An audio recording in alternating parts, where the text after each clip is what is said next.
So how to tell me you are a Bengali without telling me directly? So এখন রাত্রি 1:30 বাজে and I'm literally fascinating about what I'm gonna do in my upcoming Durga Puja days.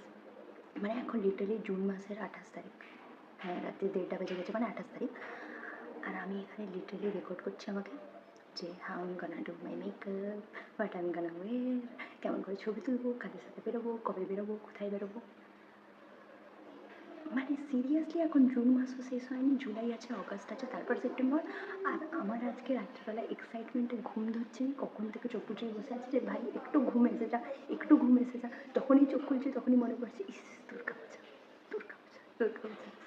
মানে হ্যাঁ এটা ঠিক যে বাঙালিরা 365 দিনেই প্ল্যান করে, মানে একটা দুর্গা পূজা শেষ হলেই বাঙালি প্ল্যান করা শুরু করে দেয় যে নেক্সট দুর্গা পূজাতে আমি কী করবো না করবো। কিন্তু এতদিন এক্সাম ছিল, এক্সামের টেনশনে ঘুমোতো নি, এখন এক্সাম শেষ হয়ে গেছে তো দুর্গা পূজার টেনশনে ঘুমোচ্ছে। অ্যাকচুয়ালি টেনশনও না, এক্সাইটমেন্ট। কখন থেকে নিজেকে বুঝিয়ে যাচ্ছি ভাই ঘুমিয়ে পড়, কাল কলেজ আছে, ঘুমিয়ে পড়, কাল কলেজ আছে, কালকে উঠতে হবে। ঘুম যদি ধরে, আমার যদি চোখে ঘুম থাকে, ঘুম তো নেই আমার চোখে, কী করবো আমি এখন? এত এক্সাইটমেন্ট হচ্ছে, এবার তার ব্যাকগ্রাউন্ড সাউন্ড, এতটা এক্সাইটমেন্ট হচ্ছে যে আমি পাগল টাগল হয়ে যাবো, আমার মাথা ব্লাস্ট হয়ে যাবে, এতটাই এক্সাইটমেন্ট হচ্ছে।